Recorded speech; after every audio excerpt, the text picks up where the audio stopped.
mahal na puso ni Jesus, kami ay kukubin. Akitin ang puso namin ng grasya mo'y kambing. O Kristo'y dinggin, aming panalangin.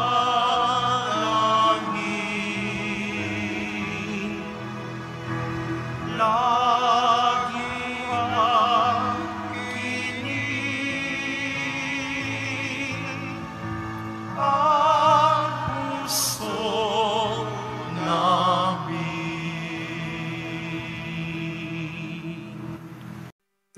Sa ngalan ng Ama, ng Anak, at ng Espiritu Santo, Amen. sumainyo ang Panginoon. At sumayo rin. Mga kapatid, muli nating tinatalaga ang ating mga puso sa kabanal-banalang puso ni Jesus. Sa araw na ito, ating pinagdiriwang ang banal na kapistahan ni Saint Mother Teresa. Napakaganda ng isa sa mga turo ni Mother Teresa, that peace begins with a smile.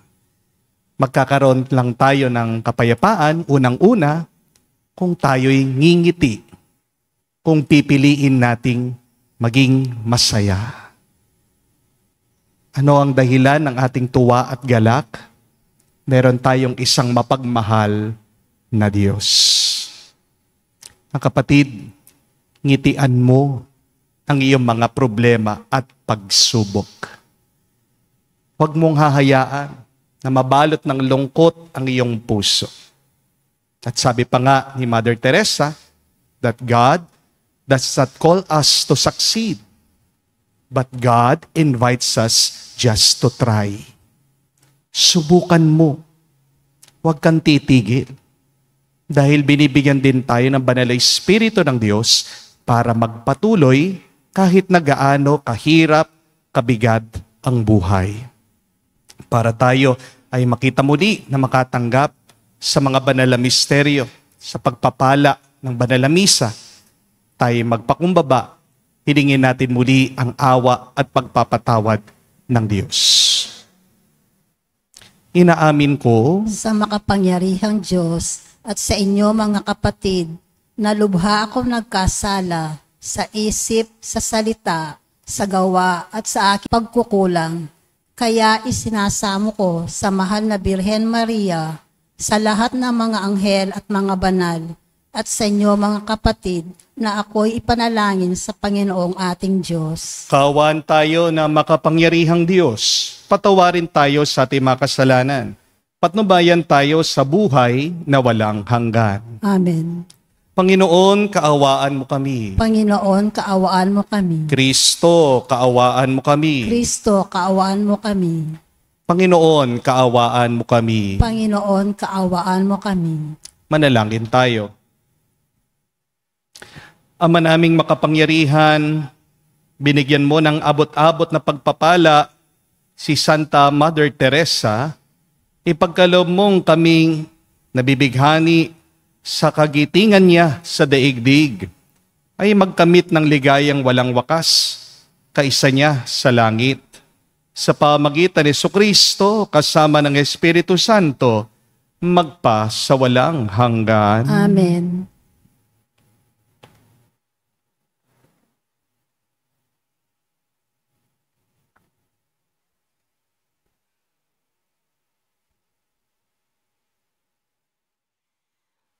Pagbasa mula sa sulat ni Apostol San Pablo sa mga taga-Kolosas.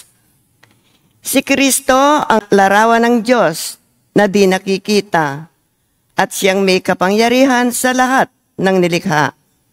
Sapagkat ang lahat ng nasa langit at nasa lupa, nakikita man o hindi, pati ang mga nagahari at namamahala, mga namumuno at may kapangyarihang espiritual ay pawang nilikha ng Diyos sa pamamagitan niya at para sa Kanya.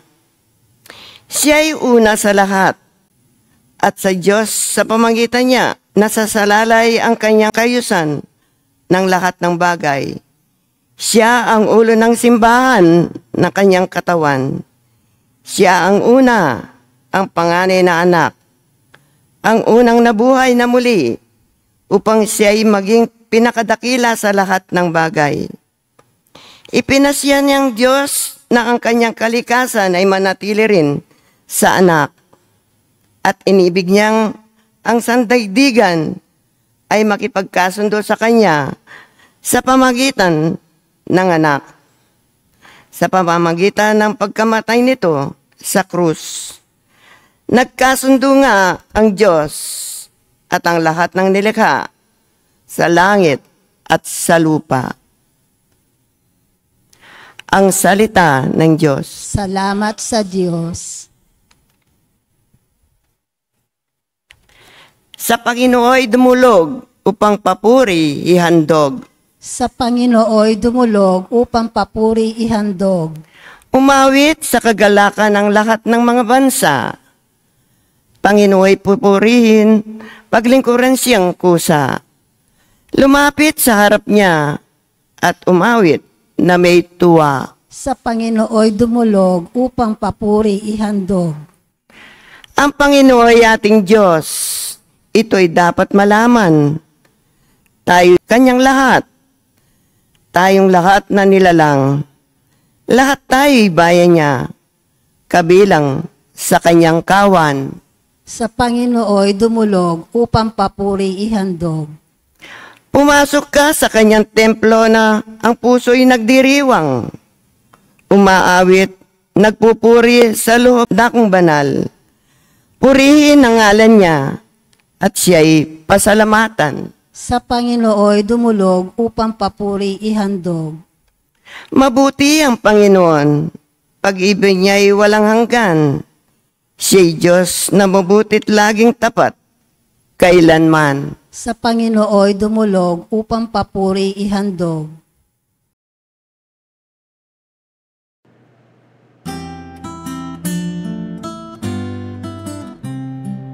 Alleluia, alleluia, alleluia, alleluia, alleluia, alleluia, alleluia,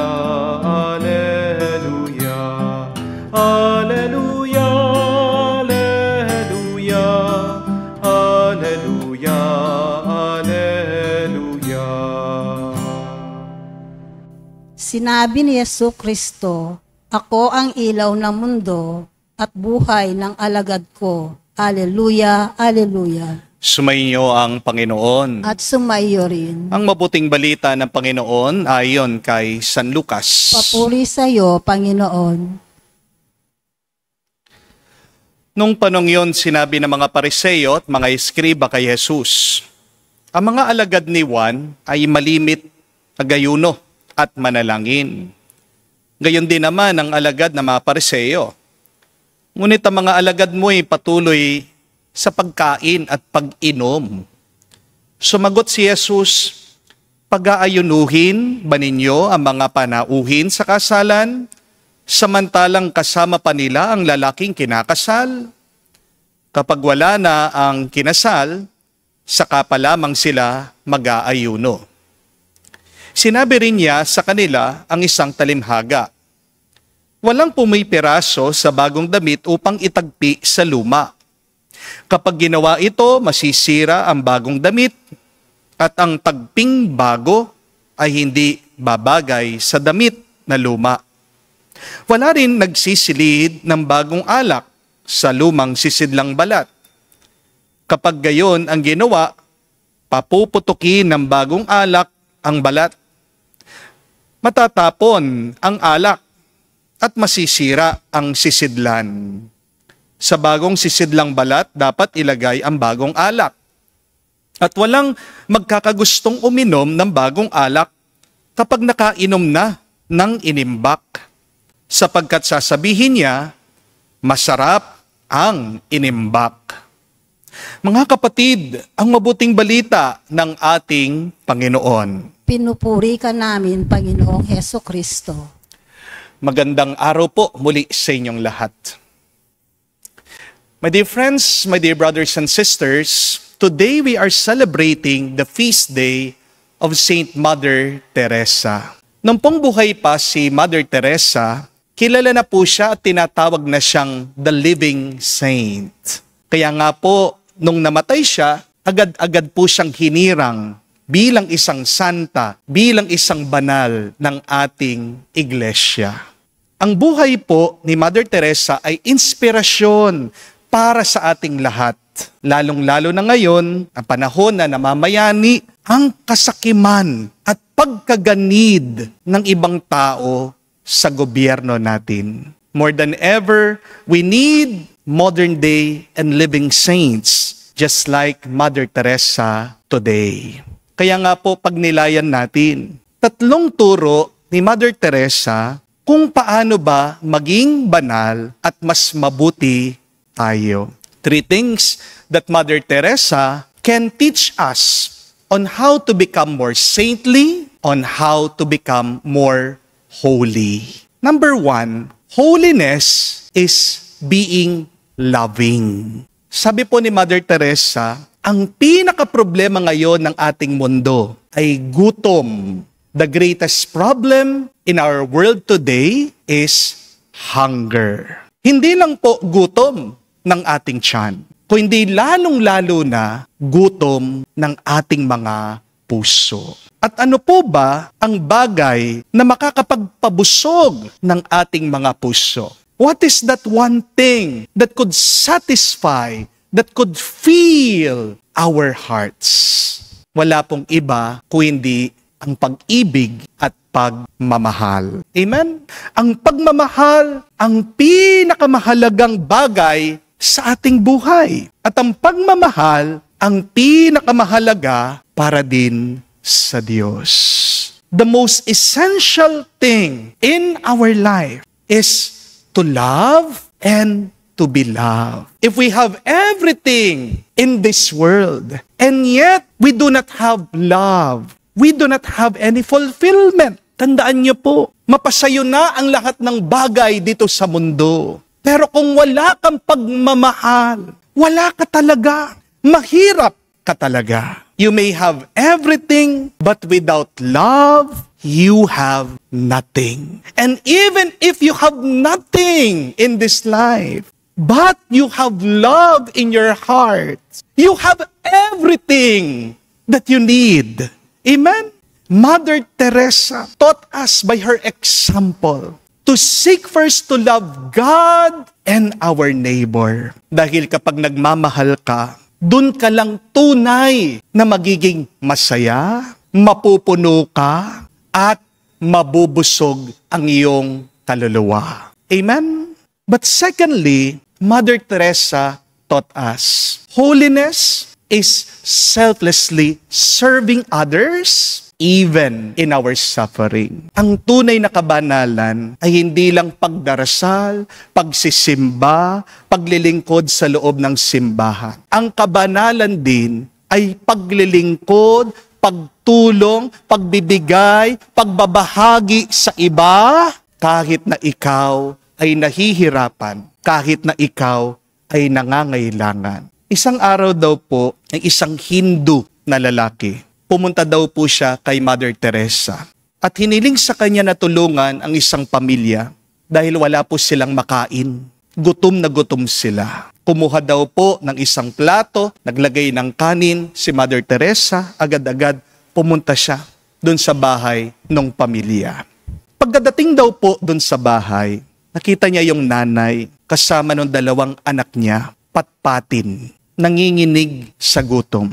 Pero pagkakita daw nung nanay kay Mother Teresa, anong ginawa niya? Kumuha daw po siya ng isang pinggan, hinati yung kanin na dala-dala ni Mother Teresa at lumabas daw po ito sa bahay.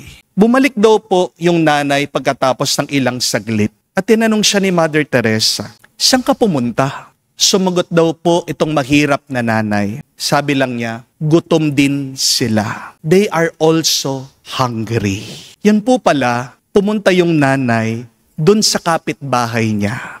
At binigyan din sila ng pagkain. Dahil ilang araw na din, hindi sila makakain. Gutom din sila. At namangha daw po, nabilib si Mother Teresa dito. Kasi kahit na nagdurusa yung ina, kahit na nagugutom yung nanay, naisip pa rin niya yung iba. Inuna pa rin niya yung kanyang kapwa. Tumulong pa rin siya sa iba. Even in her hunger, she thought about the needs of others. At yan po ang kabanalan. Hindi lang po nakikita sa ating pakikisa, pakikilahok sa loob ng simbahan. Pero ang kabanalan ay yung pagkatapos mong magdasal, pagkatapos mong pumunta sa simbahan, lalabas ka para tulungan naman yung mga nangangailangan. Remember, my dear friends, that Jesus also spent little time preaching, teaching in the synagogues. Opo, pumapasok ang ating Panginoon sa lugar na kung saan naririnig, pinapangaral ang salita ng Diyos. Pero kakaunting panahon lang yun. Alam niyo po kung nasaan ang ating Panginoon, basahin niyo man ang mabuting balita, buksan niyo man ang inyong Biblia. A large part of Jesus' ministry is going out, being close to the poor, helping the marginalized, feeding the hungry. Yun po ang naging misyon ng ating Panginoon. Kabanalan din yun ng Diyos. Bakit ba naghihirap ang mundo ngayon? Bakit ba ang daming nangangailangan ngayon? Kasi sabi ni Mother Teresa, maraming mga tao ang makasarili. The world will have enough if not for greedy people. Amen? Sabi po ni Mother Teresa, kaya merong gutom kasi ang dami na meron silang pagkain pero tinatago nila sa rep, sa warehouse, sa groceries. Yung nakatago at sobra-sobrang pagkain yun ng mga mahihirap. Di po ba? Sabi pa ni Mother Teresa, bakit merong mga walang damit, hubot-hubad? Kasi ang daming mga tao nagtatago ng ekstrang damit nandun sa kanilang mga cabinet. Kapag meron ding tao na walang matirhan, walang bahay, ito ay dahil sa mga ibang tao na hektarya ang kanilang pagmamayari. Sinasarili nila ang lupain. In the end, Mother Teresa reminds us that we will be judged on how we love and served. Bandang huli daw, hindi naman tatanungin ng Diyos sa iyo ang iyong diploma. Hindi naman titignan ng Diyos gaano karaming iyong naipong pera. Hindi naman titignan ng Diyos ano yung mga malalaking bagay na iyong na-accomplish o nagawa sa iyong buhay. Pero bandang huli, tayo ay huhusgahan ng Diyos dun sa awa na ating pinakita sa iba. God will ask us, did you feed the hungry? Did you clothe the naked? Did you welcome people who do not have any shelter? Kaya nga po, para kay Mother Teresa, ang tunay na pagmamahal ay paglilingkod. Mother Teresa said that the fruit of love is service, which is compassion in action. So if you want to become holy, serve not only in excess and when you are joyful. If you want to be holy, then give even in your suffering and in your sorrows. Amen? But third and last, Mother Teresa taught us that holiness is being angry at injustice and hating what is evil. Si Mother Teresa po, forfeit lang po yan. Ang totoo pong profession at trabaho dati ni Mother Teresa ay school teacher. Pero na-inspire po siya pagkatapos ng discernment, pananalangin, naisip po niya na tumulong sa mga nahihirapan. At isa sa mga pinakakawawang-kawawa na lugar sa buong mundo ay ang Calcutta, India. Pumunta po siya doon, pinaglingkuran ang mga dukha. Ang kwento po, araw-araw, pag pumapasok daw po si Mother Teresa sa eskwela para magturo din sa mga bata, dinadaanan niya yung mga kawawa, nakahandusay, nakahiga sa daanan ng Calcutta. Iba-iba. Merong mga may sakit, inuubo. Merong mga taong may ketong, inaagnas, nahuhulog ang kanilang balat at laman. At minsan po sa paglalakad ni Mother Teresa, nakaapak pa daw siya ng patay. Nilalangaw na. Araw-araw, yan po yung nakikita ni Mother Teresa sa Calcutta. Mga taong naghihirap, nagdurusa, may sakit, namamatay, patay. At araw-araw, sabi po ni Mother Teresa, umiiyak siya. She was crying all the way, walking to school. At pagkatapos daw po niyang umiyak, nagagalit siya. Nanginginig siya sa galit. Dahil nakita niya yung pagdurusa ng mga tao ay galing sa kawalang hustisya na ginagawa din ng mga taong walang pakialam. Ito din po ang nagtulak kay Mother Teresa para mas tumulong, maghanap ng ibang katulong para mapakain ang mga gutom, mapagamot ang mga may sakit, ilibing ang mga patay. My dear friends, you cannot be holy if you do not become angry at injustice. You cannot be good if you do not hate evil. Amen? Kapag nagbubulag-bulagan ka, kapag nagbibingi-bingian ka sa kasamaan, sa kawalang hustisya, kapatid, kasama ka sa problema. Kapag hindi mo pinapansin ang masama na nangyayari, masama ka din. Because remember, sin is not only the bad things that we do, but sin also is not acting on the good that we should do. Amen? Hanggang kailan ba tayo magtitiis bago tayo magalit? Kasi kung hindi tayo magagalit, mananatili tayong biktima at alipin ng kasamaan. Di po ba? Kung hindi kayo magagalit, walang magbabago. Alam niyo po ba, ngayon sa Indonesia, nagrarally ang mga tao. Bakit? Nagproprotesta ang mga tao, galit na galit sila sa kanilang gobyerno. Kasi nalaman nila, yung mga politiko nila, tinaasan yung kanilang housing allowance ng $3,000 per month. Per month. Katumbas po ito ng 171,000 pesos sa ating pera. Imagine nyo yun. Isipin nyo po yun. Galit na galit ang mga tao dahil sumobra na sa kasakiman itong kanilang mga politiko. May tayo dito sa Pilipinas. Milyong-milyon ng pondo ang dapat ilagay sa edukasyon, sa ating healthcare. Tahimik pa rin tayo. Di po ba? Bilyon-bilyon ng flood control ang nasayang. Hanggang ngayon galit lang tayo. Hanggang sa internet lang. Lubog na sa baha ang mga kababayan natin. Naghihikahus na. Pero yung iba, todo tanggol pa rin sa mga ibang politiko. Hanggang kailan tayo tatahimik? Kailangan pa ba nating makakita ng patay na katawan bago tayo magalit? Hindi ba nakakagalit na yung tao na nagnakaw ng mangga, kinulong? Pero sa harap-harapan natin, ang dami na bilyon-bilyon na ninanakaw. Hindi pa rin nakukulong. Kaya mas kailangan pa natin ngayon ang halimbawa at panalangin ni Mother Teresa. Dahil ang ating mundo ay nababalot sa kasamaan at sa pagkaganid. My dear friends, holiness is love in action. Naging banal si Mother Teresa hindi dahil siya'y nasa loob ng kumbento, pero dahil siya ay nagmahal bawat oras at sa lahat ng tao. Her love became her service. And her service became a protest against the world that forgets the poor. Kaya ngayon, maganda pong pagnilayan ito.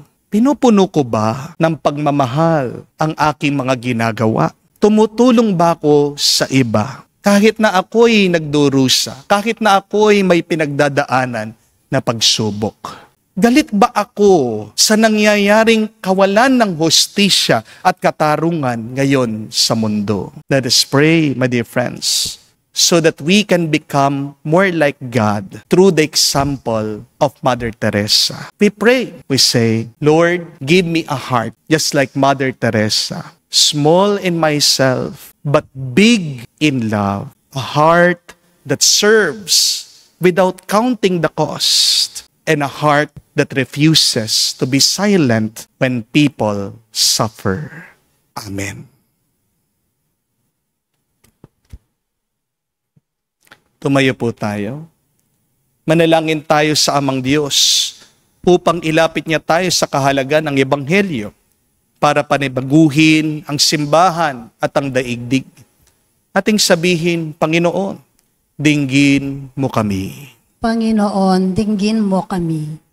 Ang simbahan, ang bayan ng Diyos at mga pinuno nito naway sundin ang pag-akay ng Espiritu Santo upang ipahayag sa mga tao ngayon ang walang kupas na wika ng Ebanghelyo. Manalangin tayo sa Panginoon. Panginoon, dinggin mo kami. Ang ating mga puso naway ating buksan sa mapagligtas na kapangyarihan ng Diyos na higit na mahalaga kaysa mga panlabas na gawain ng pagpapakabanal. Manalangin tayo sa Panginoon. Panginoon, dinggin mo kami. Atin nawang mapagtanto na laging mapangyayari ang himala ng pagbabago sa lahat ng humihingi ng tulong ni Kristo na makamtan nito. Manalangin tayo sa Panginoon. Panginoon, dinggin mo kami. Sa katahimikan po ng ating puso, sabihin natin, banggitin natin sa Diyos ang ating mga personal na pangangailangan.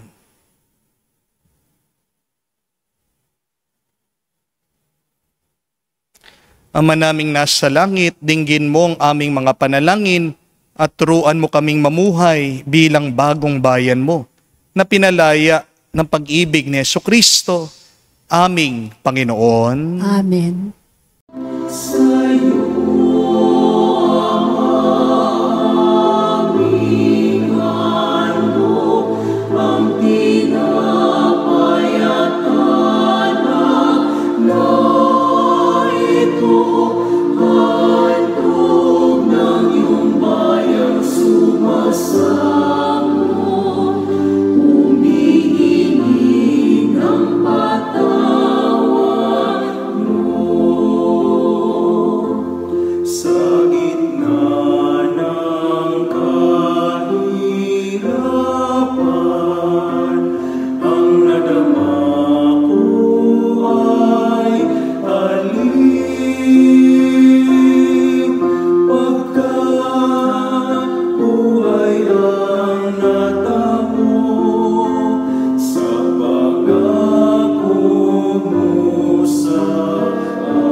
Manalangin kayo mga kapatid, para ng ating mga paghahain ay kalugdan ng Diyos, amang makapangyarihan. Tanggapin nawa ng Panginoon itong paghahain sa iyong mga kamay, sa kapurihan niya at karangalan, sa ating kapakinabangan at sa buong sambayan ng banal.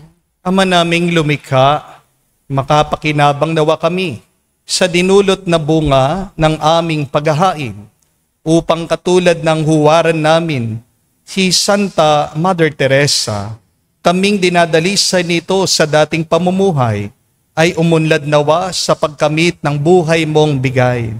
Sa pamamagitan ni Jesucristo kasama ng Espiritu Santo, magpa sa walang hanggan. Amen. Sumainyo ang Panginoon. At sumayo rin. Itaas sa Diyos sa inyong mga puso at diwa. Itinaas na namin sa Panginoon. Pasalamatan natin ang Panginoong ating Diyos. Marapat na siya ay pasalamatan. Ama naming makapangyarihan, tunay nga marapat ikaw ang aming pasalamatan. Ngayon kinagagalak namin may mga banal na tao na nagtalaga ng sarili sa anak mong si Jesucristo upang ipamalas nila ang paghahari mo at maakit ang kapwa na manalig sa iyo. Ngayon sa amin binibigay ng iyong anak na minamahal ang kabanalang iyong taglay at hangad mong kamtin ng tanan. Itong pinanggalingang aming ngayon nililingunan. Dito mo rin nais na kami makarating at humantong. Kaya kaisa na mga anghel nagsisiawit ng papuri sa iyo. Nang walang humpay sa kalangitan, kami nagbubunyi sa iyong kadakilaan.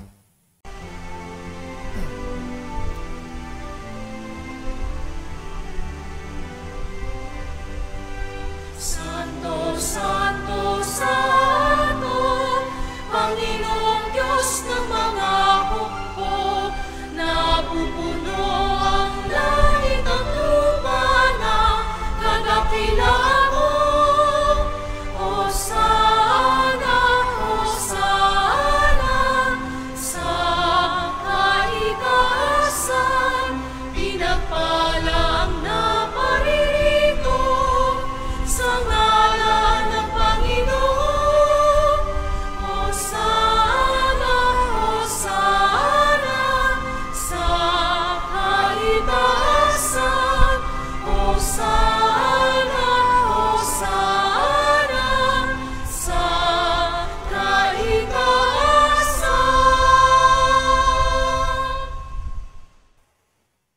Ama naming banal, ikaw ang bukal ng tanang kabanalan. Kaya't sa pamagitan ng iyong Espiritu, gawin mong banal ang mga kaloob na ito upang para sa amin maging katawan at dugo ng aming Panginoong Hesus Kristo. Bago niya pinagtiis ang pusang loob na maging handog, hinawakan niyang tinapay, pinasalamatan kanya, pinaghati-hati niya iyon, inabot sa kanya malagad at sinabi, tanggapin ninyong lahat ito at kanin. Ito ang aking katawan na ihahandog para sa inyo.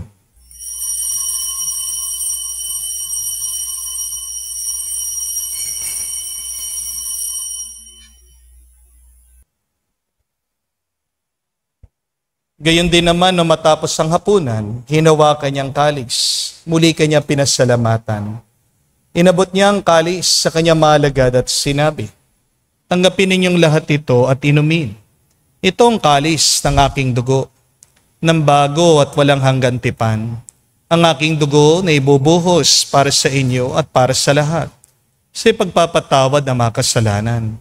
Gawin ninyo ito sa pag-alaala sa akin.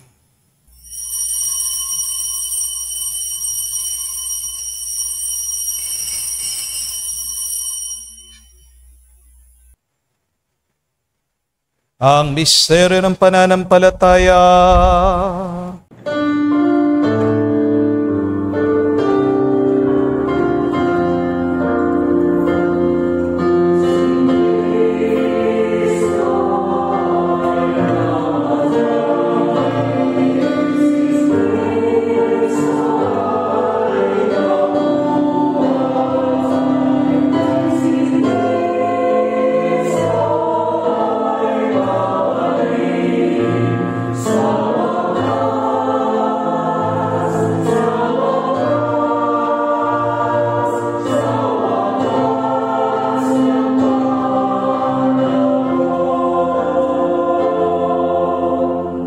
Ama, ginagawa namin ngayon ang pag-alaala sa pagkamatay muling pagkabuhay ng iyong anak.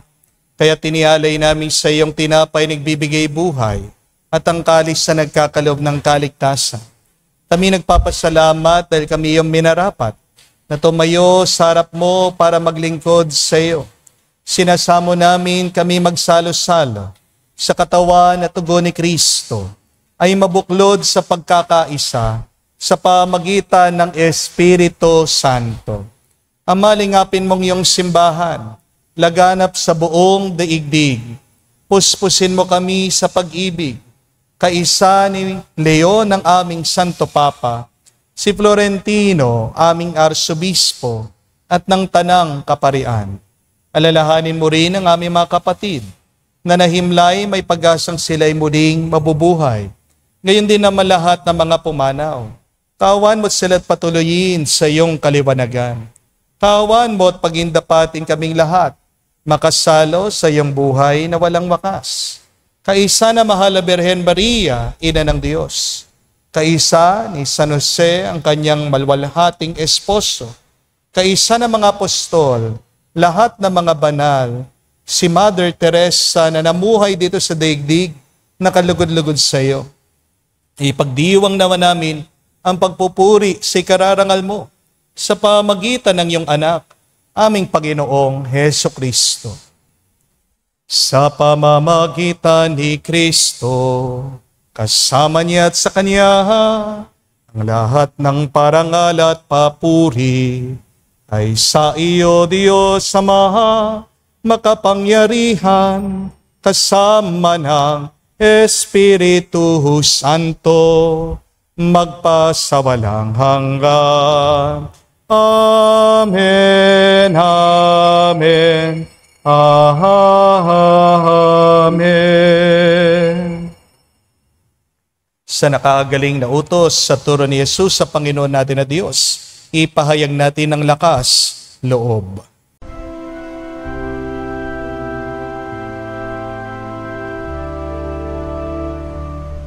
Ama namin, sumasalangit ka, sambahin ang ngalan mo, mapasa amin ang kaharian mo, sundin ang loob mo dito sa lupa,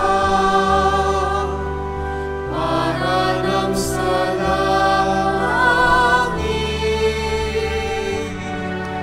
Bigyan mo kami ngayon ng aming kakanin sa araw-araw, at patawarin mo kami sa aming mga sala, para ng pagpapatawad namin sa nagkakasala sa amin. At huwag mo kaming ipahintulot sa tukso, at iadya mo kami sa lahat ng masama. Hinihiling namin kami adya sa lahat na masama, pagkalooban ng kapayapaan araw-araw, ligtas sa kasalanan, ilayo sa lahat ng kapahamakan, samantalang aming pinanabikan ang dakilang araw ng pagpapahayag ng tagapagligtas naming si Heso Kristo. Sapagkat iyo ang kaharian at ang kapangyarihan at ang kapurihan magpakailanman. Amen. Panginoong Heso Kristo, sinabi mo sa mga apostol, kapayapaan ang iniwan ko sa inyo. Ang aking kapayapaan binibigay ko sa inyo. Tungayan mo ang aming pananampalataya at huwag ang aming pagkakasala. Pagkalooban mo kami ng kapayapaan at pagkakaisa ayon sa iyong kalooban, kasama ng Espiritu Santo, magpa sa walang hanggan. Amen. Kapayapaan ng Panginoon ay laging sumainyo. At sumayo rin. Magbigayan po tayo ng kapayapaan sa bawat isa. Peace with you po. Kapayapaan po sa inyong lahat.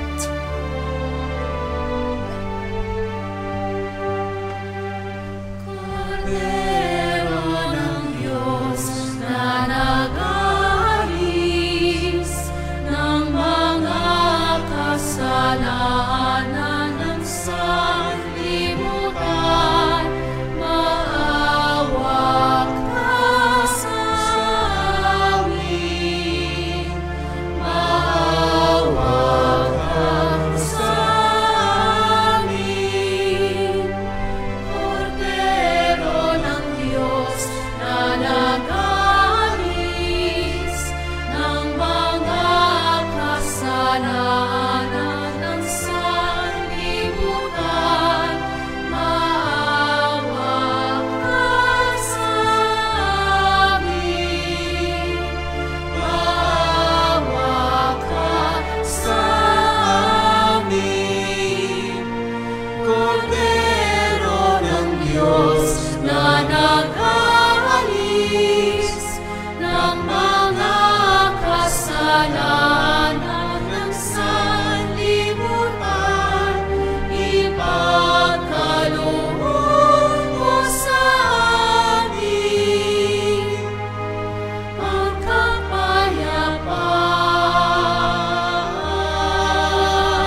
Mga kapatid, naririto ang ating Panginoong Jesucristo, ang Kordero ng Diyos. Siya nag-aalis sa mga kasalanan ng sanlibutan.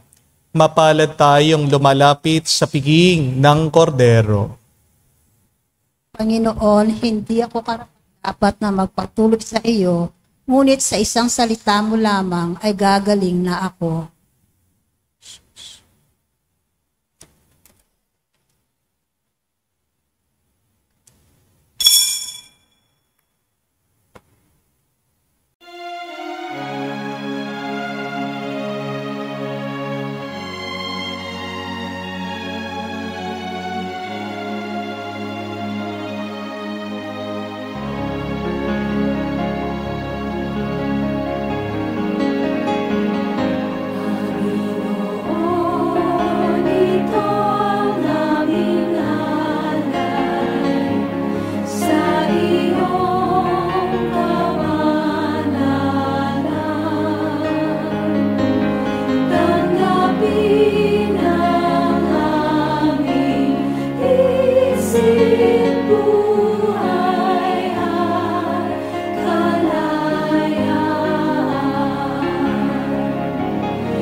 Lumuhod po tayo ngayon at dasalin natin ang panalangin para sa kabanal-banalang puso ni Jesus.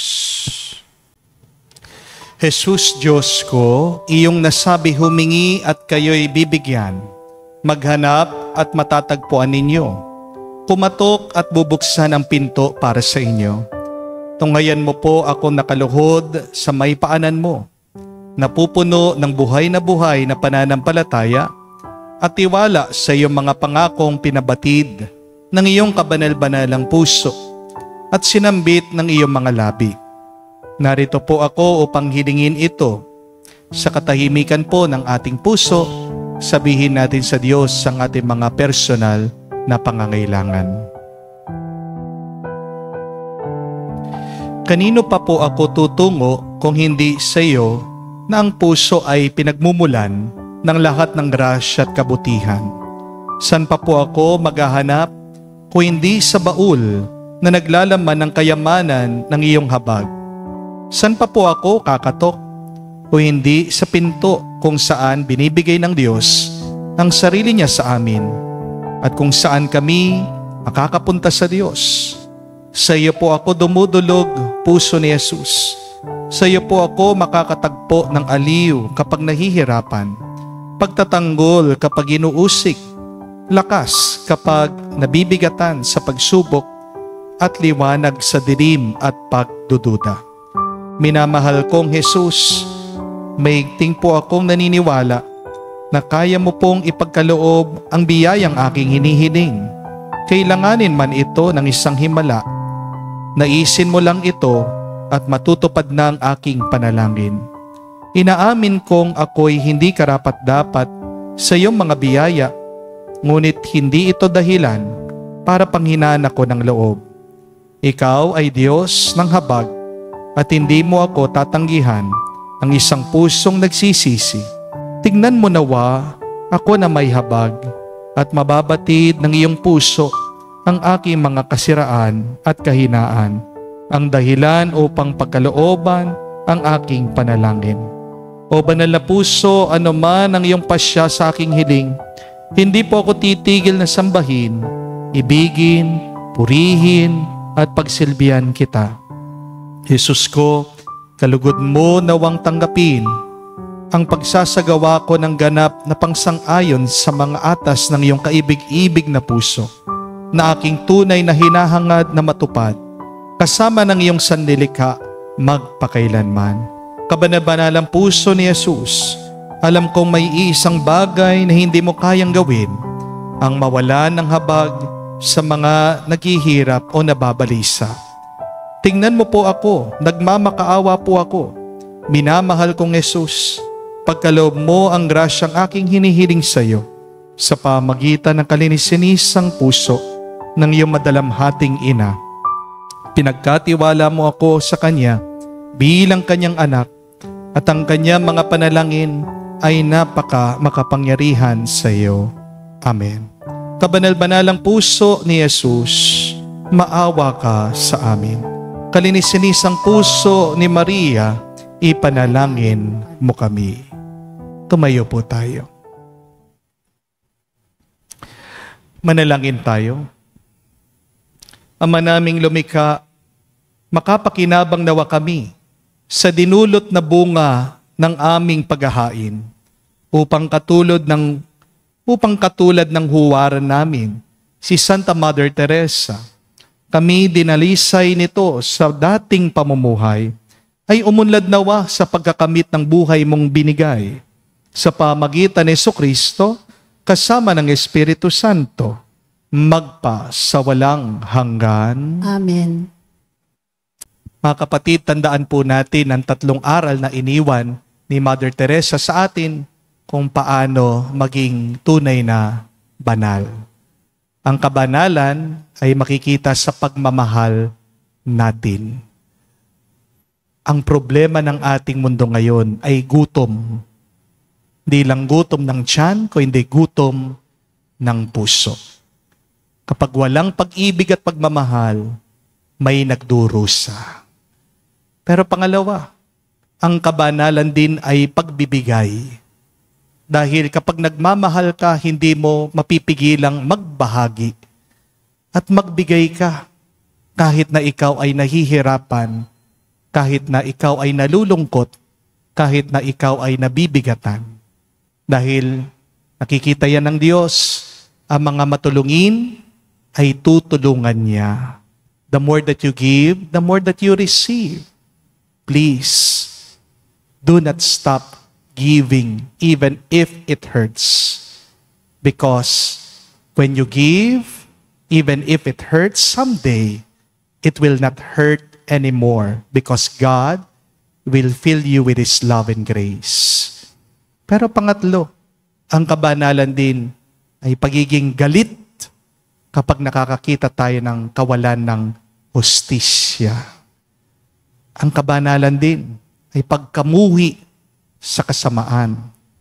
Unless we hate what is evil, we can never be good and holy.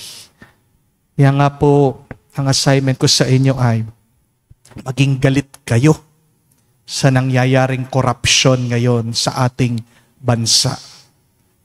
Manindigan kayo. Magsalita kayo. Pero sabihin din natin lahat ng ating nararamdaman sa Diyos. Manalig tayo ng Diyos ay gumagalaw din para ituwid anuman ang baluktot, para punuin anuman ang pagkukulang ngayon sa ating panahon. Natin muli ang panalangin ni Mother Teresa, sabihin natin, Saint Mother Teresa, ipanalangin mo kami ngayon at magpakailanman. Amen. Amen. Sumainyo ang Panginoon. At sumayo rin. At kayo basbasan ng Diyos, makapangyarihan sa lahat, sa ngalan ng Ama, ng Anak, ng Espiritu Santo. Amen. Ang ating misa ay natapos na. Humayo kayo sa kapayapaan ni Kristo. Salamat sa Diyos.